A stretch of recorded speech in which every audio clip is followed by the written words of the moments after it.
எம்பெருமானின் ஆத்மபந்துக்களே, அனைத்து உயிர்களும் அனைத்து மக்களும் காக்கப்பட வேண்டும், பாதுகாக்கப்பட வேண்டும் என்று இயற்கையை பிரார்த்தித்து ஆசீர்வாதம்.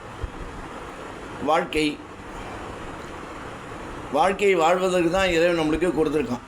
அதை மட்டும் நல்லா புரிஞ்சுக்கோங்க. நம்மளுக்கு முடியாது, நடக்காது, நடத்த முடியல, என்னால் முடியாது, ஆமாம் எண்ணங்களே வச்சுக்காதீங்க.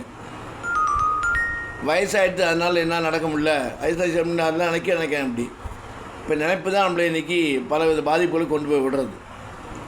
நம்மளால் சாதிக்க முடியும், நம்மளால் செய்ய முடியும். அதே மாதிரி விலங்குலாம் இருக்குது, அது என்ன வயசானோ அது இறையை தேடி அதுங்க தான் போய் சாப்பிட்றது. இருக்க மட்டும் நடக்க மட்டும் அவன் வேலையை அதிகம் செஞ்சுக்கிறது. அது உடம்பு சரியில்லை டாக்டர்கிட்ட போகிறது, இயற்கையாக அது சரி பண்ணுறது. அதே மாதிரி நம்மளுக்கு நம்ம உடம்புல இருக்க உறுப்புகள், நம்ம சாப்பிடக்கூடிய ஆகாரங்கள், அதை இயற்கையோடு ஒன்றி சாப்பிட்டாலே அதுவே உங்களுக்கு நோய் வராமல் இருக்கும். நோய் எதிர்ப்பு சக்தி கொடுத்து அதுவே தானாகவே குணமாகும். நம்மளுக்கு இப்போ இருக்க அவசர வாழ்க்கை, அதிரடி வாழ்க்கையில் உடனே ஆயிடணுன்னா எதுவும் வேலைக்காது. எல்லாத்துக்கும் கால நேரம் என்பது உண்டு. 5ஆம் கிளாஸ் போயிடணும், 6ஆம் கிளாஸ் போயிட போயிட்டே இருக்குமா? அதுக்குன்னு குறிப்பிட்ட காலம் பயிற்சி, அதில் ஏற்படக்கூடிய அனுபவங்கள், அதை வச்சு தான் நம்ம அடுத்த ஸ்டேஜுக்கு போகிறோம். அது மாதிரி வாழ்க்கையிலும் உண்டு. கஷ்டமே வந்திருக்குன்னு நினைக்காதீங்க. கஷ்டமும் தீரும், இதுவும் கடந்து நிற்கும், இதுவும் கடக்கப்படும், இதுவும் கடந்து செல்வோம் என்ற எண்ணத்தை முதல்ல வச்சுக்கோங்க. அதே சமயத்தில் கம்பேரிசனே பண்ணாதீங்க. குழந்தைகளாக இருந்தாலும் சரி, பெரியவாளாக இருந்தாலும் சரி, ஆணாக இருந்தாலும் சரி, பெண்ணாக இருந்தாலும் சரி, மனைவியாக இருந்தாலும் சரி, கணவனாக இருந்தாலும் சரி, இவள் வீட்டில் அப்படி இருக்கா, நீ என்ன சம்பாதிக்கிற புருஷன் கேட்காதீங்க.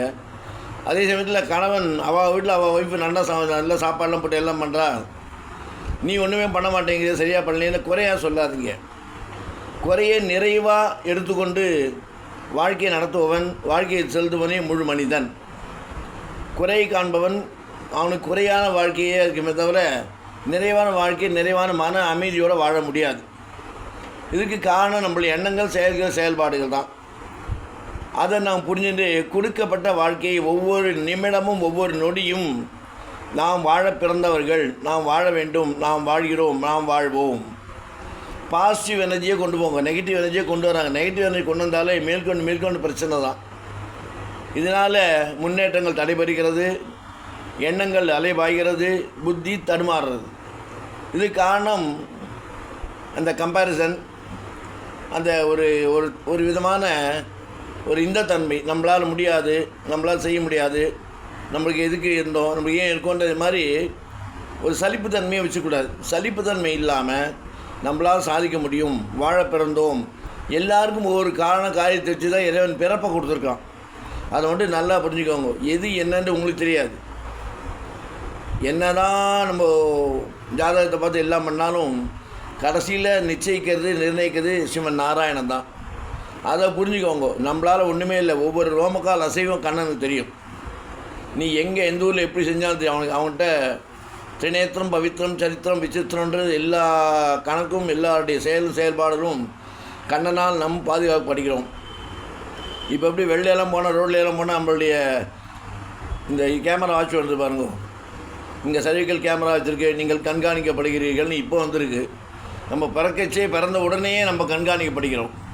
எப்படி வாழணும், எப்படி வாழ்க்கை, என்ன பண்ணோம், என்னெல்லாம் பண்ணுறோம், என்னெல்லாம் பண்ணிவிட்டு பண்ணலேன்னு போய் சொல்கிறோன்ற எல்லாமே கணக்கு இருக்குது. அதனால் புரிந்து கொண்டு வாழ்வோம் என்று கூறிக்கொண்டு ராமானுஜரின் திவ்ய பாதாரந்தங்களை சரணமடைந்த அனைவருக்கும் ஆசீர்வாதம்.